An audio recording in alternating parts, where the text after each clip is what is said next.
যারা রাজমিস্ত্রি ভাইয়েরা ভাড়ার কাজ যারা করো, আমি বলে দিচ্ছি, ভাড়া বাঁধার ব্যাপার আছে, এটারও শিক্ষার ব্যাপার আছে। শিক্ষার শেষ নাই, আর কাজ করারও শেষ নাই, আর তোমাদের তো দেখার শেষ নাই।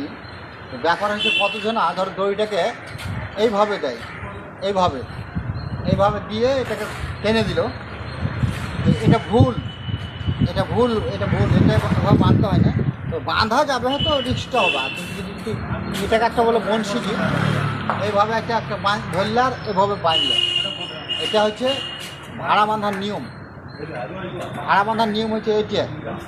এবারে এটা বেঁধে দিয়ে ভালো করে টাইট করে নিলে এই দড়িটা সব সময় থাকবে তলে, তলে মানে নিচে আর কি, তলে মানে নিচে, এরকম নিচে থাকবে, এরকম দড়িটা উঠবে। ঠিক আছে? এই ভাড়া বাঁধার হচ্ছে যে নিয়ম ভাই, অবশ্যই